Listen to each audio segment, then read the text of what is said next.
to discussion about the OED policy that was referred to committee. The illustrious Senate report that we submitted in April got a response two ways. The President asked the Provost and the COO to put together a bunch of people to write a detailed response, which we still haven't seen. It's not complete yet. Apparently, they needed a lot of thought. But we have, in the meantime, the officers of the Senate have met with the President, Provost, and COO for an hour to kind of discuss the broad outlines of the report, and we have agreed that we will have monthly meetings with the President, the Provost, and the COO to take deep dives about these various components and discuss the financial health of the university going forward.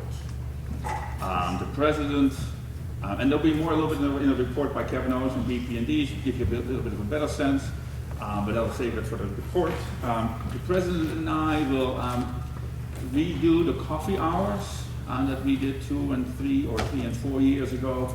Starting in January, we will visit each college for a faculty president conversation about the state of the university and its direction as it applies to that college in particular. The Provost and the COO and I will also do another round of visits to the colleges about RCM, because we are in RCM and we are going to do RCM. But there have been some changes and will continue to be some changes as we develop this model. And finally, the situation with our colleague George Agrello-Mayer has been somewhat resolved temporarily.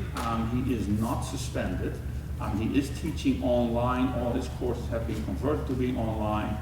However, I have referred the matter of George, and particularly the email communication between the Provost and George and me and some other members, to the Senate Committee on Faculty Affairs to take a look at, do we actually have good processes in place that deal with these issues of freedom of speech and academic freedom. There also is, as you know, a committee of inquiry that is a voluntary committee that is looking at that. They have not issued a report yet. They are still deliberating, and at some point in about a month or so, they expect that there may be a report that then will also be shared with the various stakeholders. One of the concerns that we'll have and continue to have, what SCFA will also look at, is how are concepts like well-being and safety sometimes used to, in that sense, either support or not support academic free speech.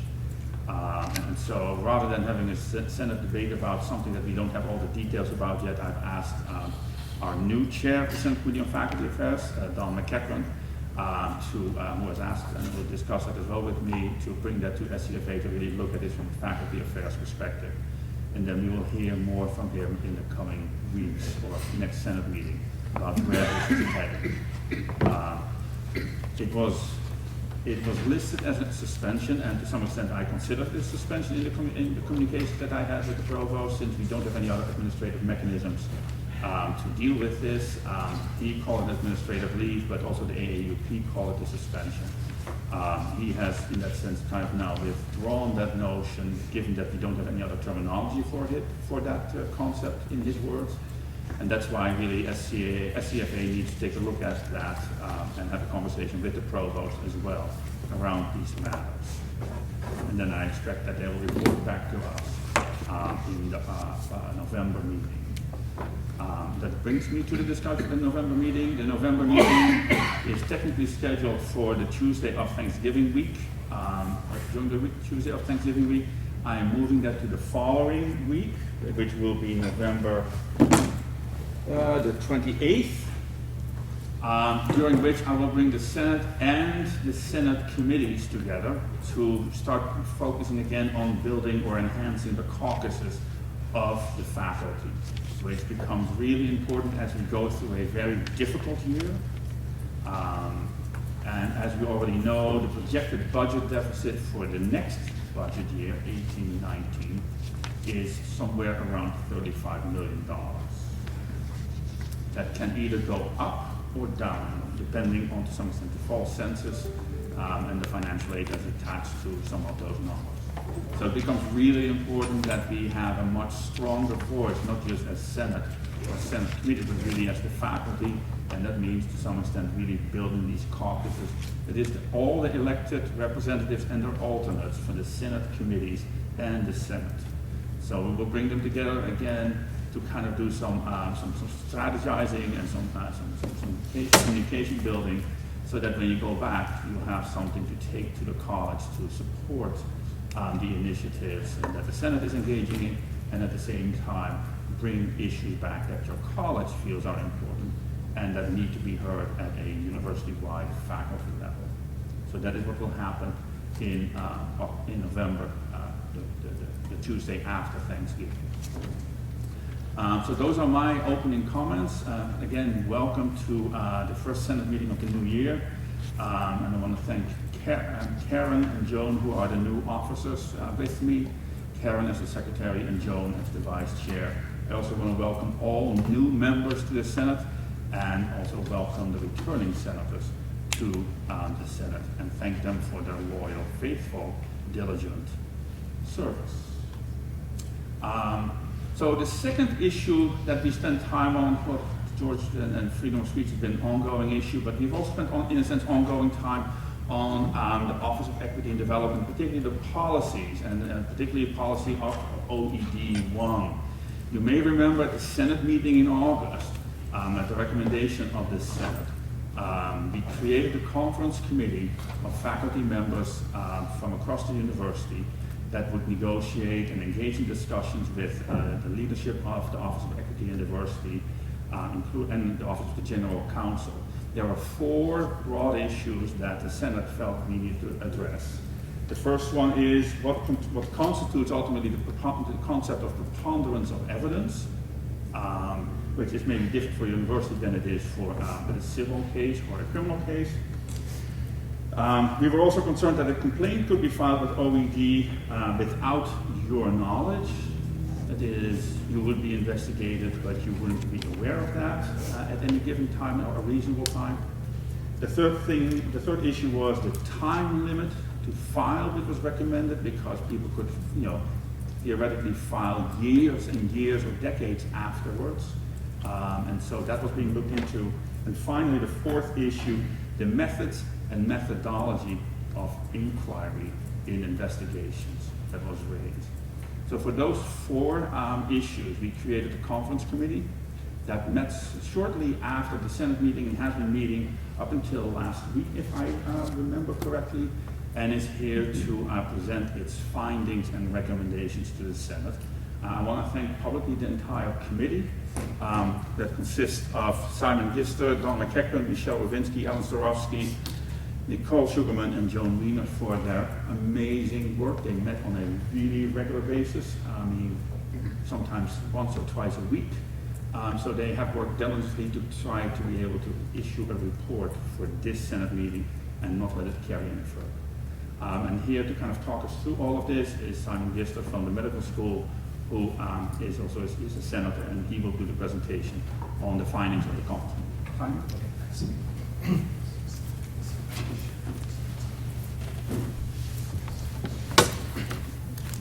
So I think we distributed the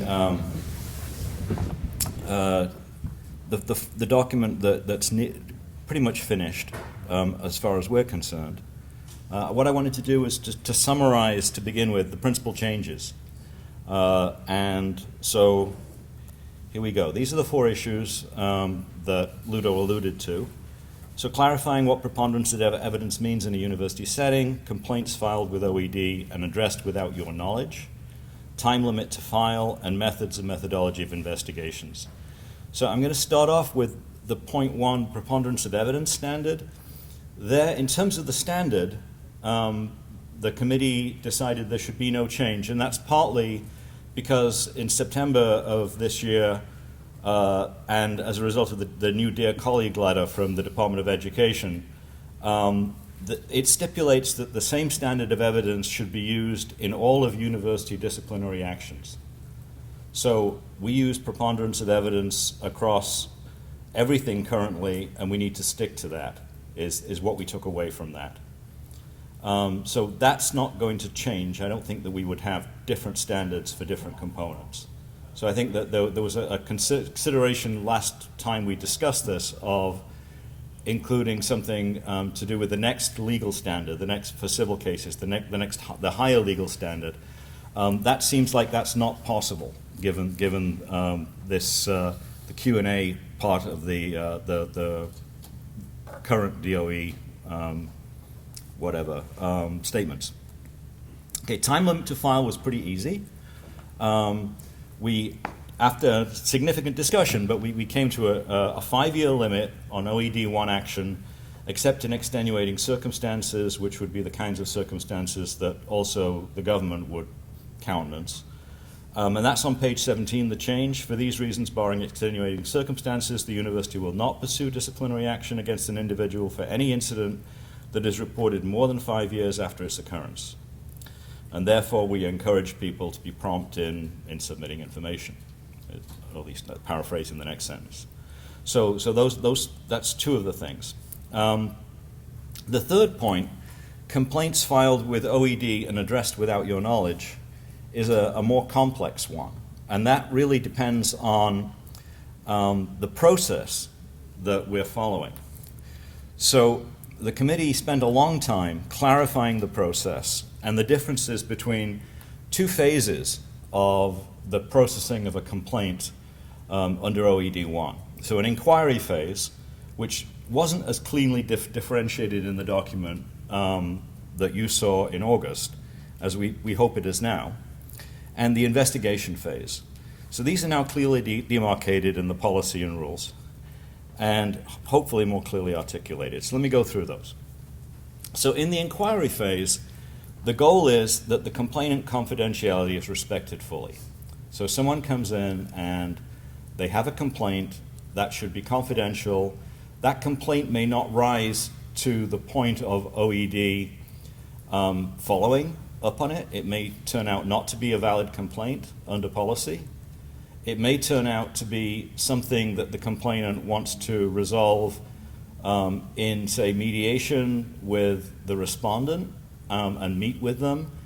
At that point, there's no investigation, but in the process of it, the respondent will obviously be notified for mediation purposes.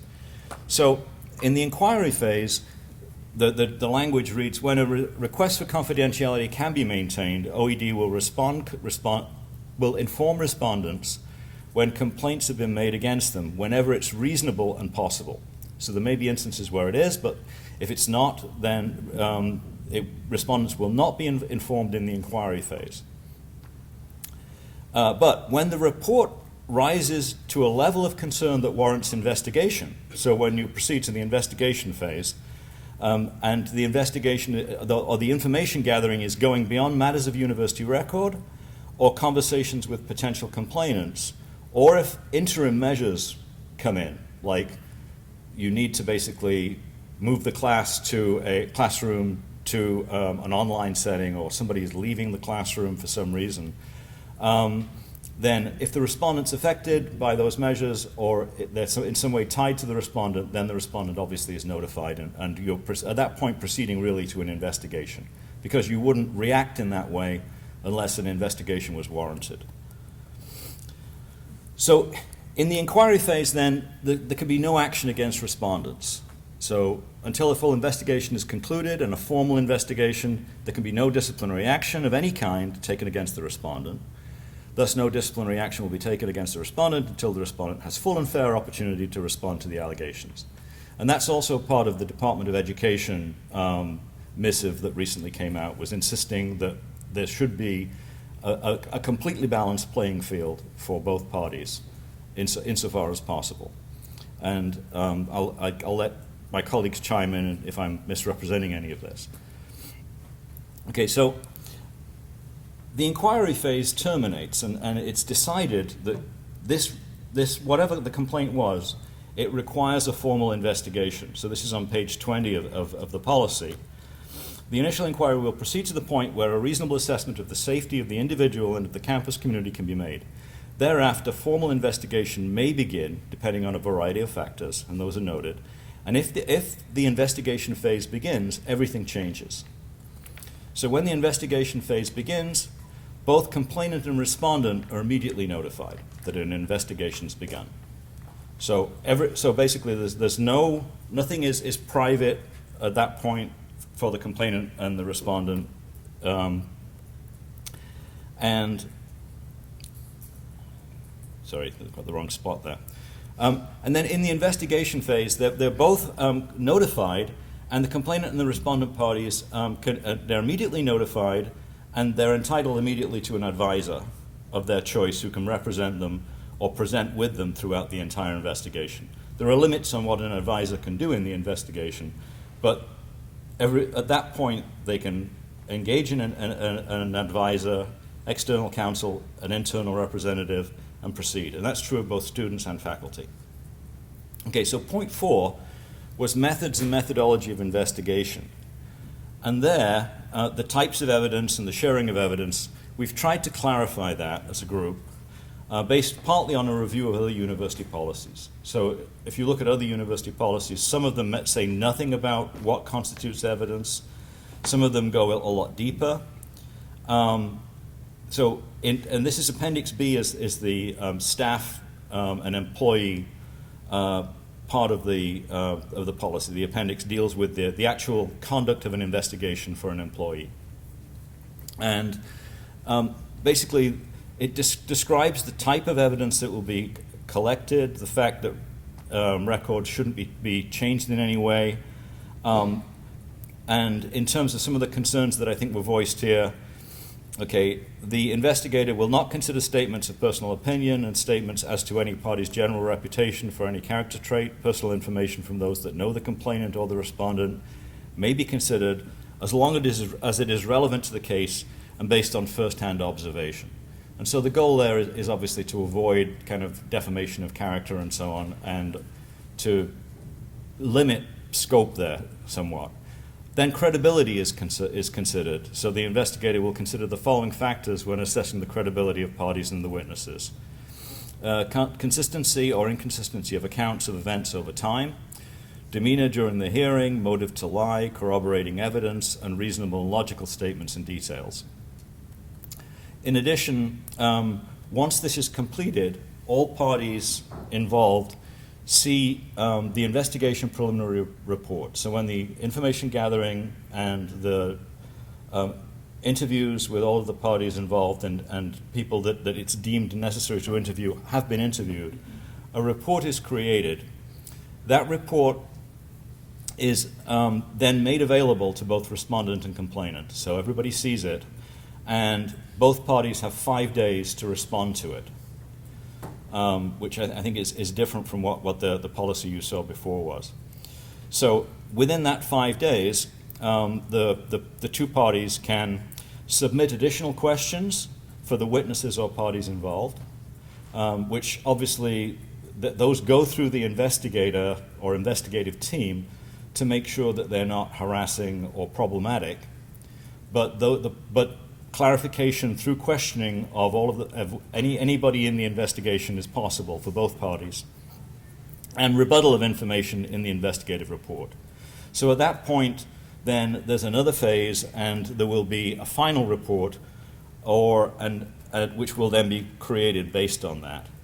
It is conceivable that could iterate one more time if evidence was brought up again, which was clearly prejudicial to one or other party's concern and the way the case was going. But I think that from the point of view of the revision of the policy now, both parties are notified as soon as things get to the level of investigation. The investigation process is open, or as open as it can be, and both parties are given adequate opportunity to respond, to interact, and to put their case forward. So we think that that's as good as it can be, given the situation that we face, and the need also in the inquiry phase you can't go straight to an investigation, right? You can't go straight to that. The inquiry phase has to be confidential. It has to assess whether this can be handled in a discreet way that both parties are comfortable with, or whether we need to go to the next stage. And OED has to have a way of looking at that. So the inquiry phase is different from the investigation, but the investigation phase is more or less a very much a court-like process. Okay, and then this is the timeline, just in terms of, if it's useful, this is not in the policy, but this is the timeline. So an event happens, the inquiry proceeds. After the inquiry, the complainant could withdraw, but it's possible that a complainant could withdraw, but the event could be such that there still has to be an investigation because it's so severe. And then there's the interviews, gathering, written summary, 5 days, response by parties, possibly repeat as needed, and then a final summary and determination leading to action and resolution phases. So that's the policy as it stands. The policy you got went by council, and there were some very minor things which you probably can't see at all here, but they're very small. Essentially, most of them are commas, capitalizations, and the agreement that what said 5 calendar days should be 5 business days. Right, so there was a note to that effect, and I think in the policy was distributed, at least in one version. And council agrees it should be business days, not calendar days. But essentially, the policy, everybody's good with the policy, and I think the committee thinks the policy is as good as it possibly can be right now. So with that, I'll open it to any questions, and we can try and respond to them. Questions or comments for the committee? Ramesh? So that, actually, my question was going to be on the timeline. If you could go back one slide. Sure. You have 60 days listed for the investigation phase, but that the part that says inquiry between reporting and I guess the beginning of investigation, is there a timeline for that in terms of, or is there any number of days that? We don't have a defined period there. The idea is that it's as expeditious as possible, because the goal is, the idea is to know whether to proceed, and the university could be at risk if there is an event that requires protection and so on. So that inquiry phase should be as quick as possible. So the goal is not that drag on. The goal is that be very rapid.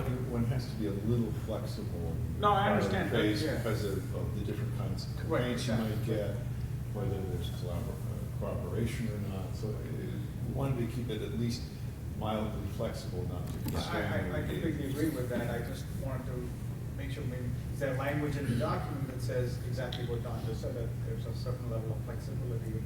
Or no, there's no expectation that has to be done within a certain No. There's not a clock running in that way. No. Yeah. I assume the 60 days is also work days, not calendar days? I believe so. Pardon? I- Business days, yeah, 60 business days. Business days. Business days. Yeah, that should be. And then the other thing that I'm just curious about is the 5 days, because, for instance, if somebody is away at an international conference or something like that, is there a provision, or it's during finals week, is there a provision to be able to appeal extenuating circumstances? And Those are the extenuating circumstances. You'll note that it says 5 days except for extenuating circumstances. So extenuating circumstances is kind of an umbrella phase for, I'm trying to get my proposal out and it's due 3 days from now. Good. I'm in the middle of finals week. I'm at a conference in Singapore. There are a lot of things that happen, and we were just focusing sort of on faculty, professional staff Yeah, go 5 to days. conferences. Yeah, 5 days, There are a lot that's of possible ways. So the 5 days is like a target, all right, it says unless extra- there's a reason you Yeah. can't do it. Right, and I guess some understanding of what that word extraordinary means. So for instance, just to give guidance, because extraordinary to one person is, Again, extenuating would be a better word. Extenuating would be better. Yeah, we can ask for that. So just doing a quick Yeah, check. I do too. That's, John, you agree? Yes. I agree, Simon agrees. Yeah. I think I read it, it's extenuating. yeah, I think that's how we were interpreting it, I think, yeah. And that makes perfect sense. Good catch. Thanks, John. Does exist. Others? Yes. Wasn't there a mention of extenuating circumstances on the statute of limitations as well? Yes, there is. No, it says extenuating. Yeah. What does that mean? Like, I'm having a hard time understanding why 10 years would be okay in what situation? It's 5 years. Right, except in extenuating circumstances. Did I read that wrong? Yes. No, you read it correctly. No, you read it correctly. So it's supposed to be 5 years, but if there's extenuating circumstances, it could be longer. Yeah. So what would be an extenuating circumstance that would, Okay, so an example might be somebody, an event happens, a person is then scheduled to go and do field work for 6 months in New Guinea. They're in the jungle, they're unable to do anything, they come back and they want to file. And the event occurred far enough away that if they hadn't gone to New Guinea, they would have been able to file, but they didn't within the time frame. I think, is that fair? I think that's something along those lines. There's another I mean, we get into a lot of hypotheticals. Sorry. No, but there's another example that might fit with that somebody is vulnerable, that something could have happened, and if they came forward any sooner, their degree might be in jeopardy. Their work on the contract might be in jeopardy, but particularly think about it for the student who is his or her athletic scholarship, his or her work on a program would be in jeopardy. And therefore, we want to give that as an extenuating circumstance. Would it be helpful to like have a parenthetical that said like extenuating circumstances, for example, circumstances beyond our control, just to have like a phrase like that? We did think about that, but we thought that, and I think my recollection is that in the conference committee, we thought that doing that would be too restrictive. It's difficult to anticipate all the possibilities, and the goal was that with reasonable interpretation. I think extenuating is fine, personally. Yeah. Just trying. Yeah. And we also want to place the emphasis on reporting as soon as possible, because memories fade, information cannot be as accurately determined. But in cases that somebody, it is vulnerable to do it, that we want to have the extenuating circumstances. Bill? So the status of this document is that OED has accepted your recommendations for these changes? Yes. And they are... And general counsel too, as I understand. Were there any parts of this, of your committee work, that where you wanted to see language or you wanted to see a change that was just intractable to OED? Were there real stonewall points in your negotiation with them? I think we will. Or did it all go fairly Oh, smoothly? what, John? Why don't you go ahead first? I think it would be fair to say that no policy everybody is satisfied with completely. I also think it would be fair to say that we worked extraordinarily collaboratively in this process. And as Ludo had said, we met often and long to do it. So that the result of this is a collaboration and an agreement, and that it wasn't a caving on either side No, I about think an that's issue, right. but perhaps a greater understanding of the other perspective, like time frame or some of the issues.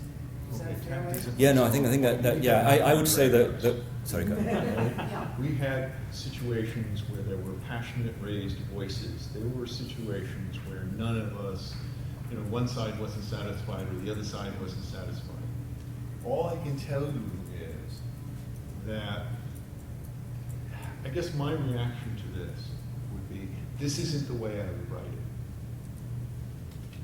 I also have gained enough understanding from working on this for 2 years now, because I was on the original task force on the SCFA and on this, that I'm not sure I would trust the way I would write it myself.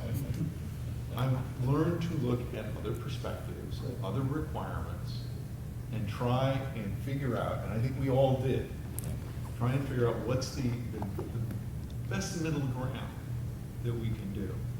And one of the things, and I don't know, Joan, you were talking about this motion, so.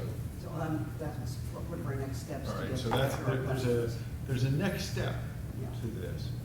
Because when the SCFA originally brought the I guess, The policy before this one, before the conference committee negotiated these changes, there was a recommendation that there be an oversight system in place. And if that becomes part of the system, then you will have a way to see how this works. Because I don't think any of us think of this as perfect. We just think of this as a compromise, which is really, unfortunately, in that city 110 miles to the south, we think that's a dirty word, but I think in an academic environment, compromise is not such a bad idea. And we do have a proposal, assuming this OED policy is approved, we do have a proposal for next steps. Which maybe would, I mean, if there are no more questions about it, we could go, Joan could present the next steps next. Or do we? We can make the next steps. Okay. Paul, just one quick comment. I really wanted to congratulate the committee on resolving a number of very contentious issues in a very professional way. I mean, this is almost an example of how this should be done in the future. Hopefully, John? Yeah, I guess I'm just a little bit curious, given John's words, where the committee sees the weaknesses of the policy that the Senate and others of the faculty and of our community might be concerned about. Because compromise sometimes can strengthen, but also compromise can sort of leave future problems to the future that need to be addressed. May can I take a stab at that? Yeah, please. The weaknesses in this is if it's a policy that the doctor is put on a website and there is no further action, that our next steps address that. That upon approval of the OED1 policy, we propose that whether you call it a review, an oversight committee, however you define it, that a new committee is formed that is composed of working with OED, but also with some people in the room are affected by this, but members to include the head of HR, the Dean of Student Life, the SVP for Faculty Affairs, the chair of the SCFA, representatives potentially of the Faculty Senate, the presidents of the grad and undergraduate student associations, and others deemed as appropriate. That this is a policy that affects the entire university and everyone within it. And the weakness would be if the various stakeholders were not involved in how it is then implemented. And what we have proposed from the beginning is that a series of focus group sessions are held, faculty OED, students OED, faculty and students. We've talked about critical thinking, but we know we want to have people have a sense of appreciation of what academic freedom means. What does it mean, critical thinking and challenging in a classroom? We want to have all of these things happen, and this committee would be charged to really set that in motion. So this becomes a policy that's on a website, but it becomes one that is enacted. And without that, this is nothing. Let me add a little bit to this. With something this important, it's not a one and done kind of operation. We're not talking about chiseling this into stone. What I might perceive as an issue that I'd like to be slightly different, I wouldn't call that a weakness, but I could see my perspective wanting, I wish the language was like this. Or I think the same would be true of Michelle or Nicole. They might have wanted the language differently because each person in that committee brought a different perspective. We don't know how this is going to work entirely. And so with this committee, which will get reports from the implementation of the policy, it gives us the flexibility to go back and say, well, maybe we need to change that particular section because it's not working well for the complainants. We're discouraging people from that they're not feeling comfortable. Or we need to change this because it seems to be treating the respondents unfairly. Or something along those lines. As long as there's an iterative review process, then we can grow with the policy, and the policy can grow with us. And I think that's important. I don't know if I hope I just elaborated what Joan was saying, but I think that it's very important that that. And I want to add one thing to it as well, that what I didn't say, and I apologize, Michelle and Nicole were here at the Senate in the spring and reported on some of the numbers. We would assume that this committee being formed would have the data from current data for 2017, what have been the type of number of cases, what are the disposition of them, who were involved with it, and to go back to last year and the year before. So you have a database from which you can ask questions, about which you can ask questions, from which you can draw comparison and contrast. And hopefully we can learn from that, as Don's saying. But we want to have it data-oriented as well as growth-oriented, if you will, in terms of the dialogue that occurs and the understanding. Yeah, right, so if you're going to really kind of look at this, right, so usually when we develop policy, there an end point, and then we move on to something else. So this is really actually the starting point when there is an agreed process between administration and faculty.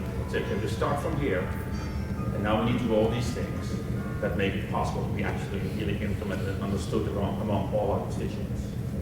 So that's where I see the fundamental difference in how this process has come about. The committee has been, in that sense, instrumental in that.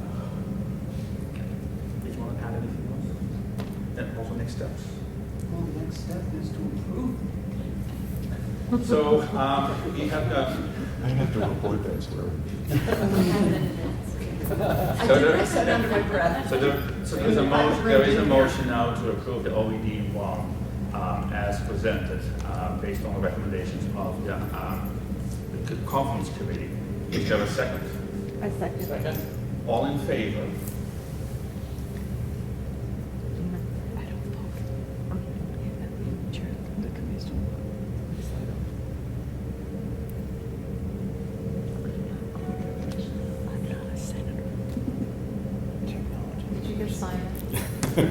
Yeah. Thank you. Abstentions? And yourself. I got it. Abstentions? Nays? Motion carries. Thank you very much. Congratulations, Joan, Don. Okay, so this committee has been now officially disbanded. With the charge now for us to develop the oversight committee with the constituents and develop a plan of action. And that will be monitored both by the Senate as well as by SCFA, which plays an important role in that. Just a point of clarification, was our vote contingent on this committee being formed? Because it seems as though that's an essential part of the proposal. It's part of the next step that was discussed with the group, so that will automatically then be implemented. So it's assumed to be part of that. Because the committee, so it was not that Joan or Don developed the next steps, the committee, of which also OED and General Counsel have been part, were in agreement that this would be next steps. So it's part of that motion. Would you like me to get the motion clarified? No, if it's integral to Yes, the motion, it's integral. then I fully Yeah. support the motion, because I think that's the strength of the conversation we just had. Right, absolutely. And that's why I also said this is really the beginning of these steps, and that requires that the committee to be formed, as well as an educational and outreach process to be established. Absolutely. Okay. Thank you very much. That brings us to committee reports. Joan, nominations. Any report? Jill report. Go. Kevin, budget and planning and development. I mean budget planning and development. And part of your summary is attached, so you'll have that, and Kevin will provide the perspective. Yes, so I did write out. Where's that down if you like? So I shut down the PowerPoint if you like. Oh, well.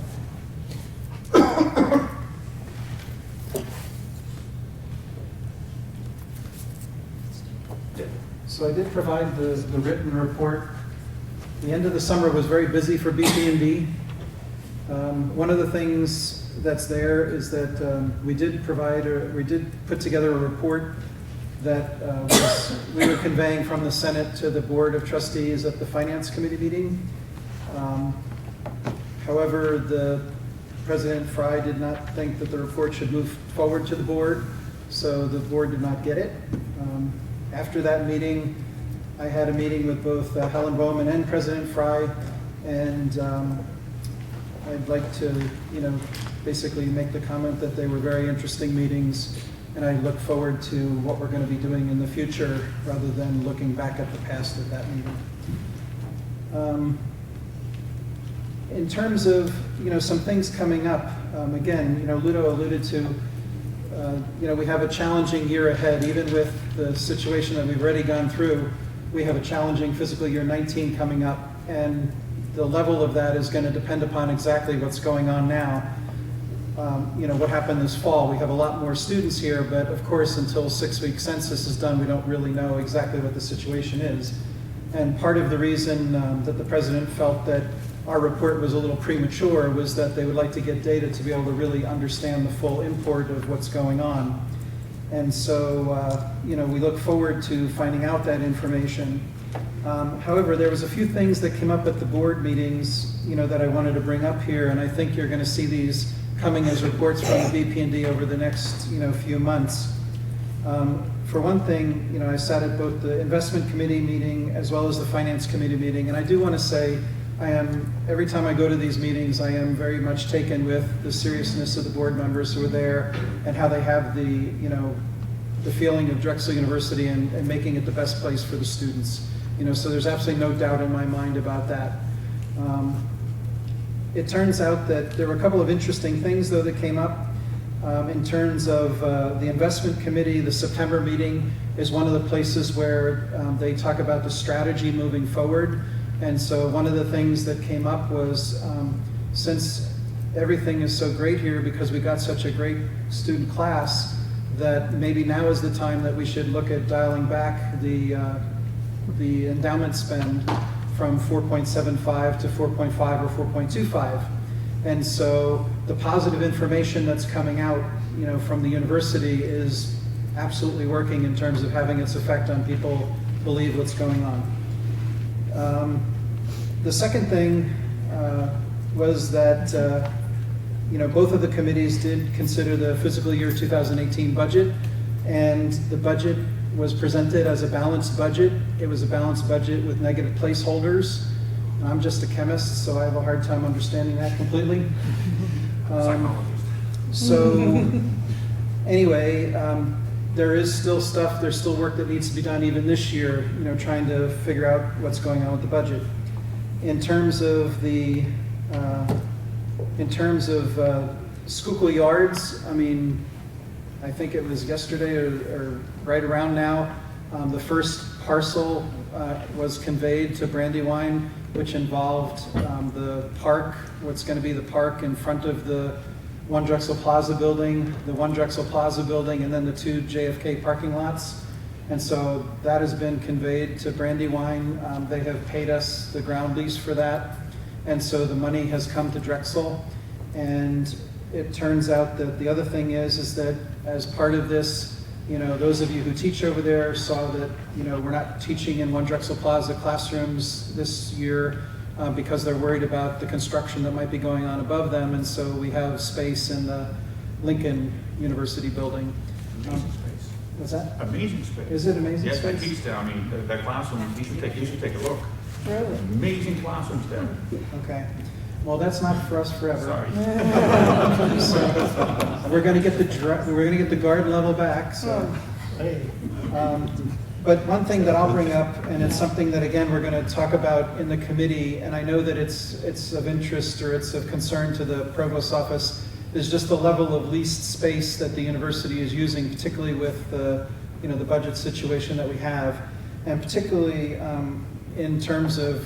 I'm very concerned, I expressed this to Helen, that the magnitude of the cost of this new space that we're leasing from Brandywine, while it sounds good, very good for the next couple of years, if you read carefully, Brandywine's letting us use those Lincoln classrooms for free because we've paid a 10-year lease on the other space. But the idea is that the costs are going to be significantly higher than what we've been paying API in the past. And so there are concerns that I think if we take a longer view than just a 1 or 2 year view that we really need to be concerned about. So again, the BP&D is going to look into that. And so Ludo did bring up about the officers meeting with the officers of the university on a regular basis. Although I have to say, from a personal point of view, I was kind of disappointed to hear the first meeting got pushed back, because I think we have a lot of stuff we need to all discuss.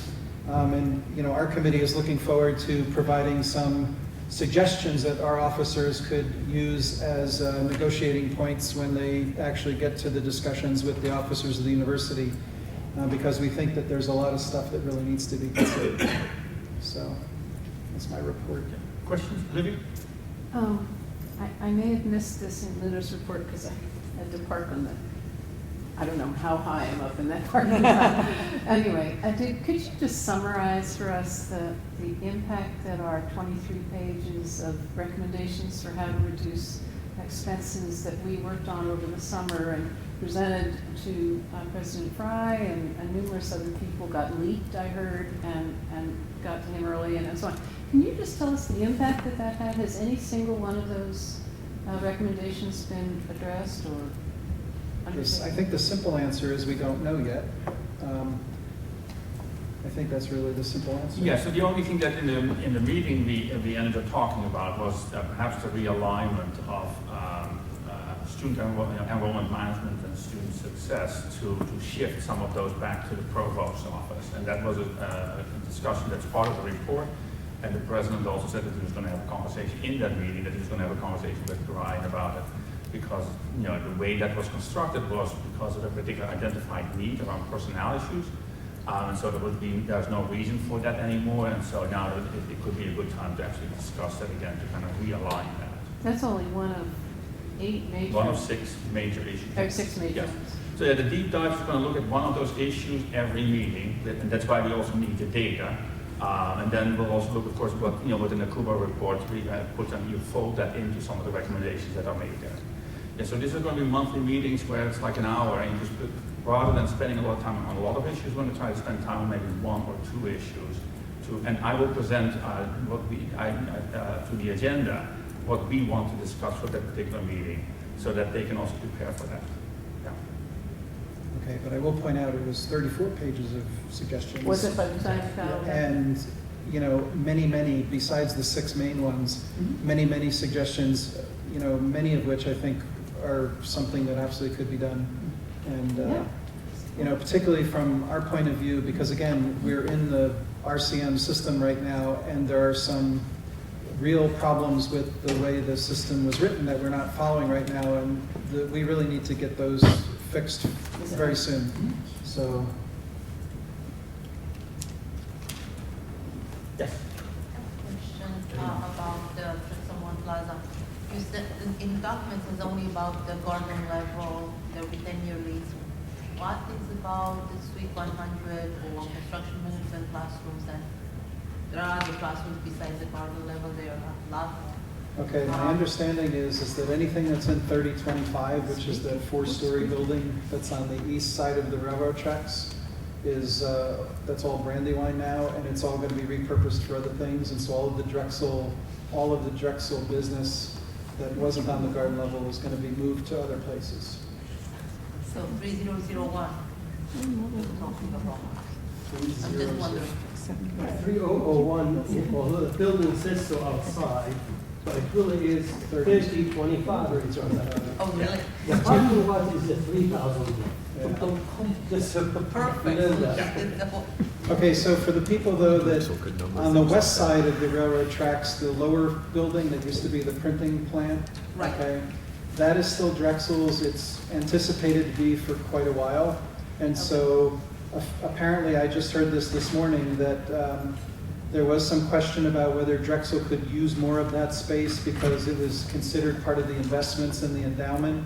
But because of the way the land and the building has been conveyed to Brandywine, that problem is no longer there. And so that actually Drexel is going to make more use of the space in the building, the 3101 building that's on the west side of the railroad tracks. Although, of course, I would expect that some of that's going to take some renovation in order to be able to do it. So the old printing press is still Drexel. It's still Drexel. Yeah, on the west side of the railroad tracks, it's still Drexel. Okay. Frank? Follow up really, on the first part of that building that's now number 3001, right? Between right after 30th Street Station, you find our parking lot, right, and that building that has several floors. Yes, the tenants starting on the ground up are pretty much all gone, I think. But when you go underground, you're gonna find several entities and laboratories. And I haven't yet quite heard a clear plan what they're gonna do. And I haven't heard a clear, absolutely, this is going, this is not. So, So Right, there's some uncertainty about pretty that. much what Brandywine has and what we have, because I'm so confused, and I've been in that building for the past 8 years, and I'm still confused. well, again, anything that's in the building, that's the 4-story building, that's on the east side of the railroad trestle, right? Sure. 31st Street, there's the railroad track that's elevated, Okay, right? Anything on the east side towards the Schuylkill River yes. is Brandywine's. So pretty much the old printing press is Brandywine.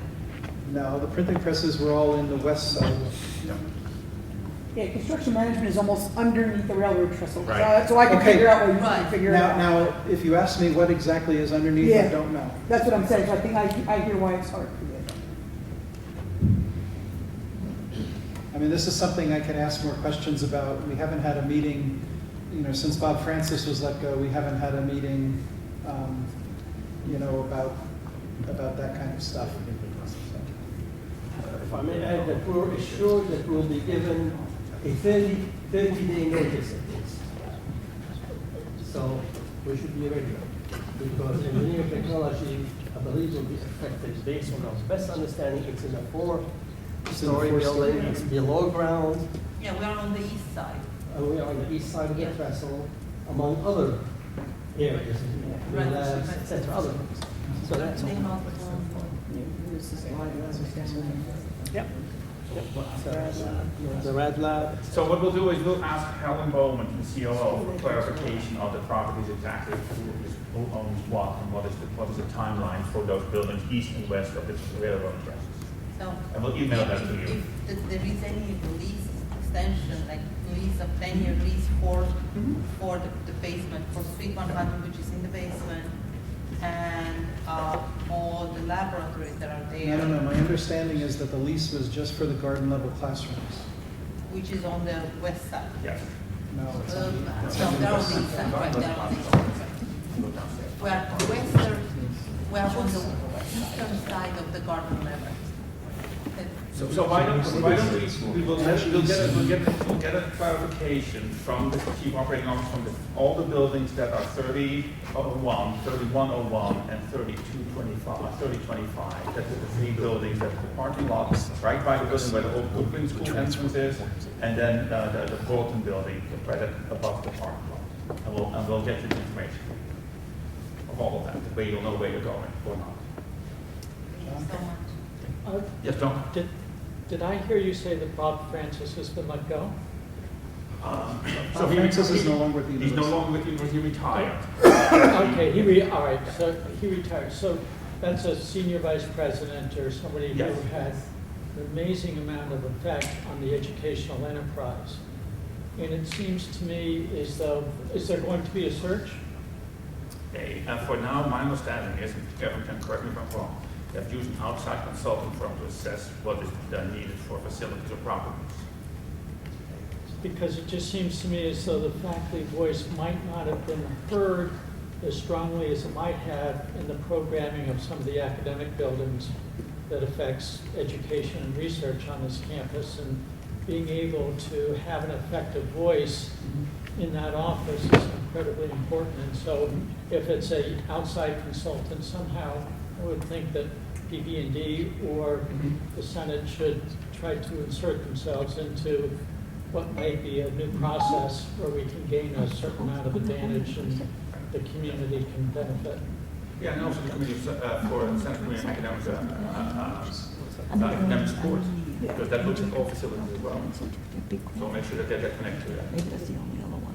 Simon. Well, I have a dumb question. I apologize. I should probably have asked this in BP&D rather than here, but I'm going to ask it anyway.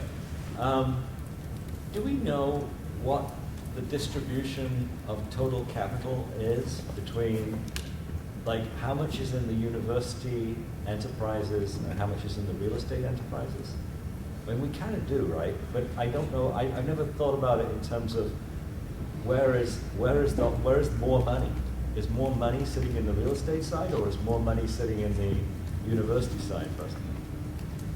Well, okay, your question maybe has multiple parts, and I'm not sure if you're meaning all those parts. I mean, there's certainly, the worth of buildings and land, and it's quite a significant worth, being in the city. Right. Right? But like what I was alluding to in terms of the, there were certain things, particularly the Bulletin Building, when it was bought by the university, it was bought with endowment funds, and so it officially was in the endowment portfolio. And so there were things that were legally allowed to have happen in terms of how much space Drexel could take in it, as opposed to that it was a property that we were leasing out to others.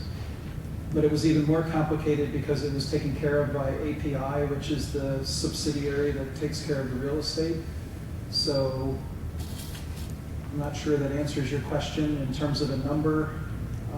There are numbers. Well, I guess that I was thinking of it from the point of view of, there's the buildings that the university owns. Right.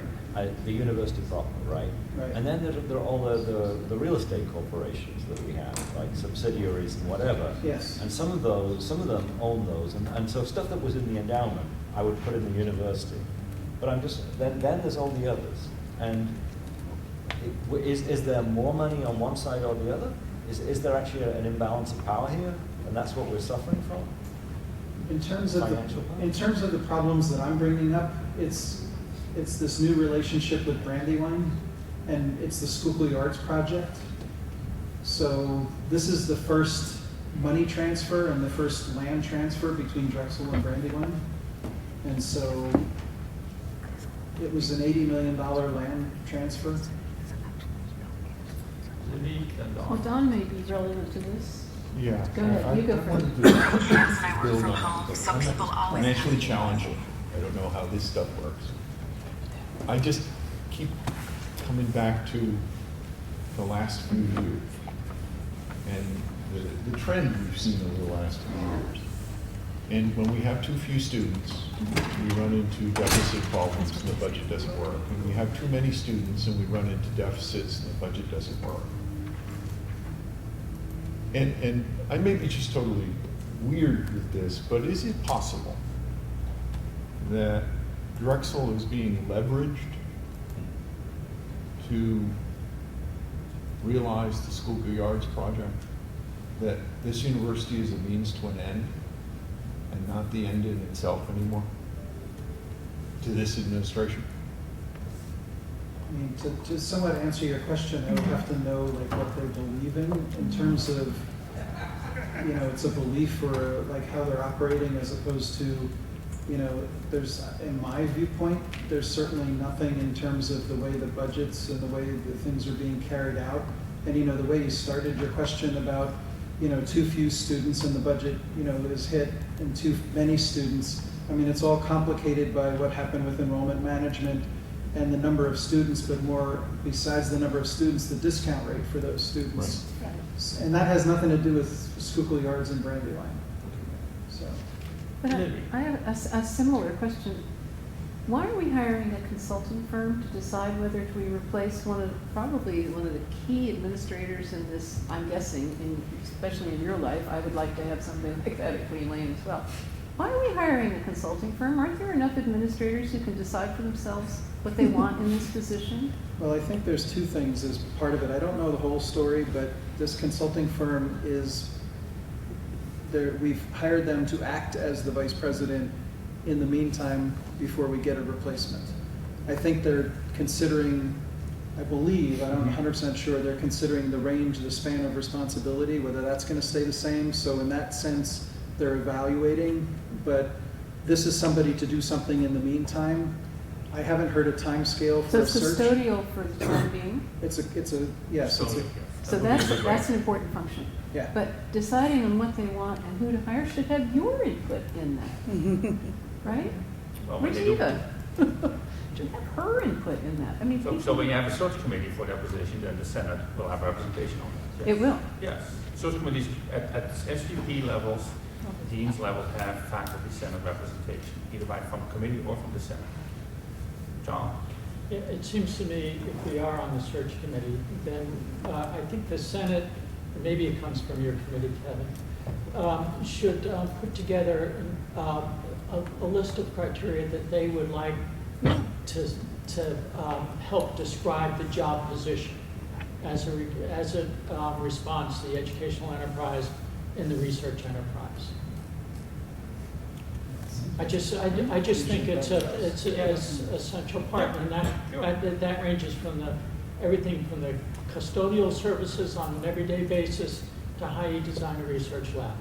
So once we get to that, what we'll do is we'll send out a poll, and we can start to build a job description from the Senate, and bring that to the table when the search committee starts to form. Other questions for Kevin? Okay, thank you. Don, Faculty Affairs.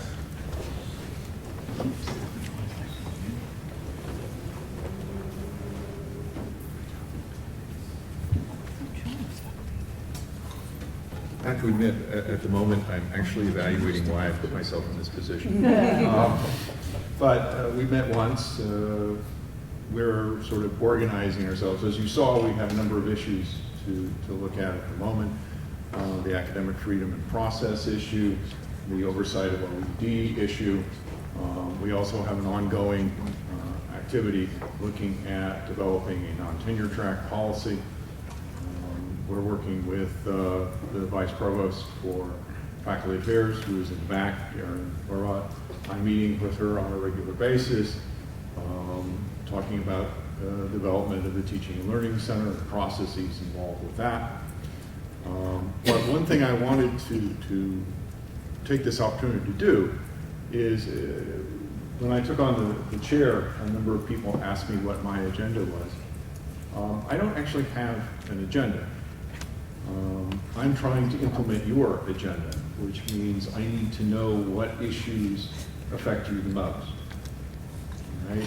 I need to get information from the faculty, from your colleagues, about the things that they believe the Faculty Affairs should be looking at.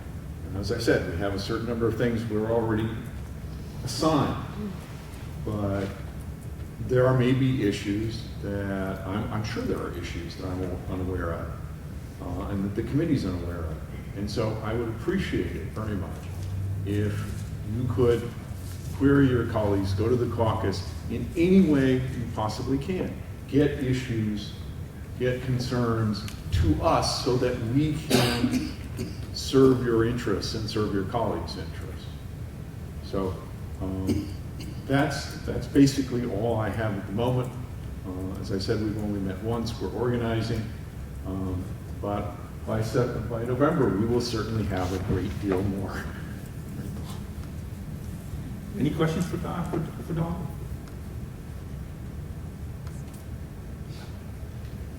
We are thinking about doing a faculty survey. There's always that reluctance to do a faculty survey since you guys are in the faculty survey half to death. But I may do that anyway, simply to get a sense of what the Drexel faculty is feeling. So we'll see how that plays out. Any questions at all at this point? Mr. Chairman, what's the scope of the types of topics that would be going to your committee?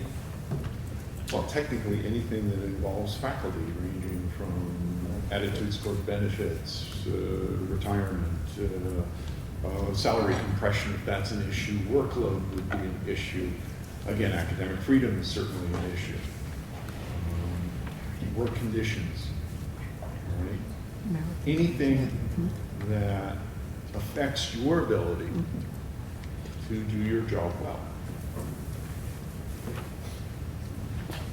And I'm very interested in the attitudes from adjuncts, from non-tenure track, from tenured, any level, because the faculty committee represents everyone, or at least we're going to try and represent everyone.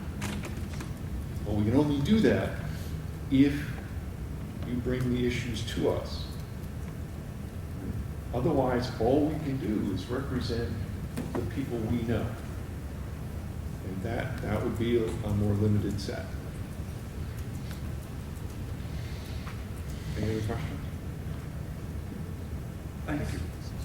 I'm switching the order for a moment. Lloyd will go first for the Student Life Committee, and then we'll return to Academic Affairs. Thanks, Alan.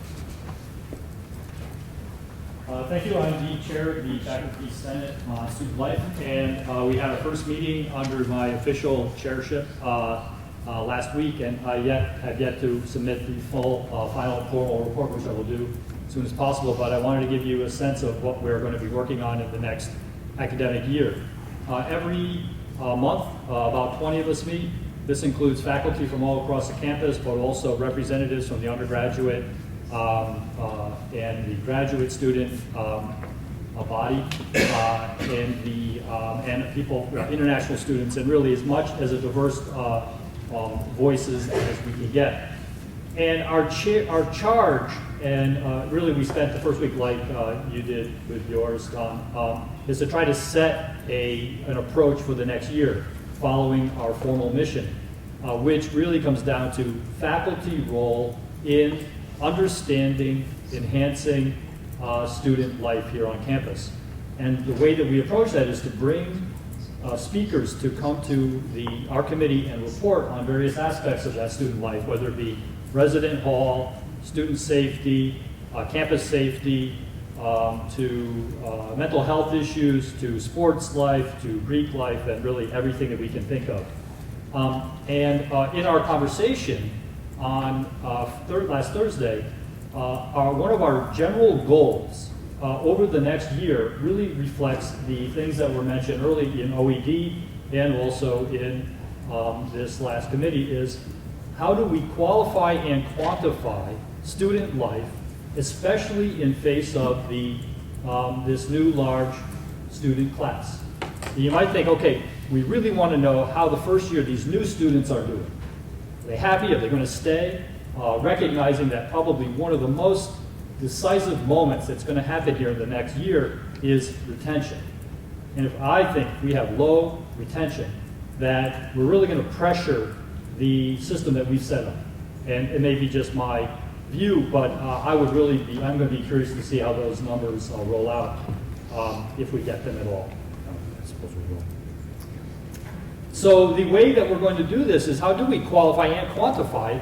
This is to bring people in, but we really are looking for a way, and we'll look for advice from all the experts around campus about how do you really understand student life, not only for that first class, this new class, but how they impact the senior students, the graduate students, faculty, space issues. And so we're really going to be trying to get a comprehensive view of that, among other issues that come, which will be tangential, just based on what people bring to our meeting. And so each month I will do my best to report to you on who spoke and what we found out, and to ask you questions about this kind of approach, if you think it's a valid one, and what we might do to improve it. And I think I'll conclude there. If anybody has questions, I'd be happy to answer them. Questions for Lloyd for student life? Just a question. You use the word on campus over and over. The student life really focused on the on-campus students, not our online students? Oh, that's a good point. No, in fact, we had someone who came to our meeting last year under Ray Lum's guidance who did speak to that, and we had, I thought I learned a lot, especially about that graduation in a box. Have you heard of this? Right, they send the whole, it's really great, and really I think I teach a ton of online classes myself, so that's something I think I just live in. But yes, that's a good point. We will make sure to bring that to our meeting. Rose? Yes, so how is the issue of the increased enrollment in Center City being and again, we have faculty member on the committee who are from the Center City, and they will bring people from that, they will bring that perspective. We don't know yet. Yeah, because our buildings are so old and with more students. Well, speaking of that, by the way, I moved out of Lincoln Plaza to go back to Curtis 352A. You can't find a stronger contrast than that. I don't know why. Technical issues, too many lights and windows and things. that's. Other changing. questions for Lori? Okay. Thank you. One Oh, other sorry. question. How does one, what's the procedure for bringing an issue to the attention of the committee? Does one email you? Do you make a report? I Do you think email request to me would be attend? the best way to do it, then I can get you on the agenda or get someone on the agenda. By the way, we have a lot, this is a big committee and a lot of people can't make it, so one of our committee members suggested that we use Office 365 group chat. And so the people can't get, because you can't meet just once a month and get anything done really. And so we're going to try to have a conversation that is ongoing through the quarter. Other questions? Okay, thank you, Lori. Thank you. Ludo? I need to make a really quick SCFA announcement because an email just came out and I need to let everybody know about it. HR just sent out an email about some additional benefits that have been instituted. I'd like to point out that Megan Weiler came to the committee to talk about those. I'm just slow in getting my report done, so she got the results of that meeting and the HR benefits out to everybody before I got the report done. So, you know, I'll get faster as I go along. Don, I have a question. For the short-term disability that they just sent out in that email, is that an improvement or not? It says that it's employee funded. Well, And it used to be there isn't one now. Well, actually, we used to have it in the medical school. I understand that So, there's at our merger, sort of we two used different that, approaches, set the right? history. We lost that at our merger. Right. And now it's going to be offered to us as long as we pay for it. Well, essentially, and again, it depends on one's perspective whether this is an improvement or not, all right? But from this side of the river, I was almost going to say pond, but now that we have somebody from England on our committee. From this side of the river, this is a new benefit. And so we didn't even have the option to purchase it before. So from that perspective, one would think of it as an improvement. Ellen? SCA. Well, we're off to a very busy start. The Academic Affairs has reviewed 87 proposals submitted since the beginning of the end of the summer session. We have a full complement of representatives on the committee, so we're very pleased with that, and we're going to put forward several large nominees in the very near future. We have met on last Wednesday, and the subcommittees have been meeting several times over the last 2 months, so we're really quite busy already.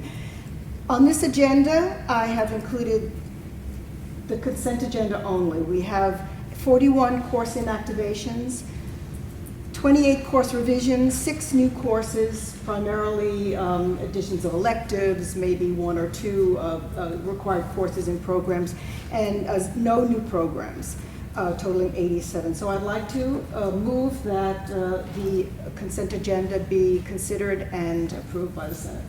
There's a motion on the floor that does not require a second. Any discussion? All in favor?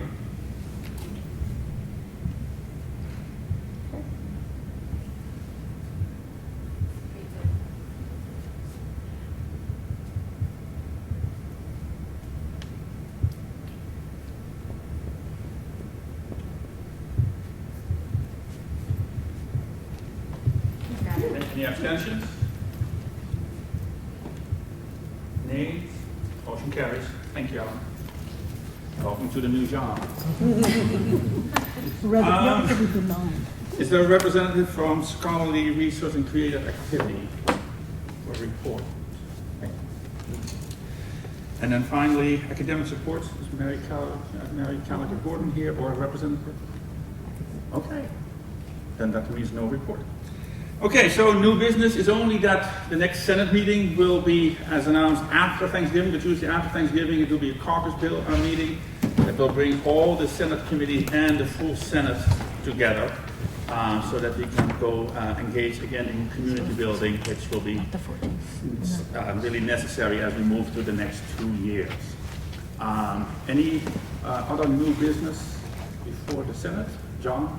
It just occurred to me, given what was said by Kevin and Bob Francis, that when we talked about it last year, is where the Senate and the deans can work in conjunction with each other and speak with a single voice. And it seems to me as though that position, we might want to consider being in league with the deans to help get a description going that will be to the academic side of the ledger's benefit.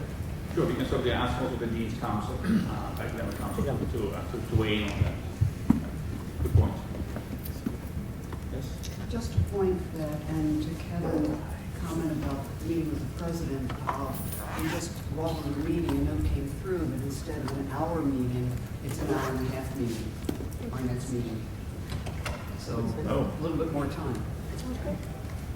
Okay. All right, we are adjourned. 50% more.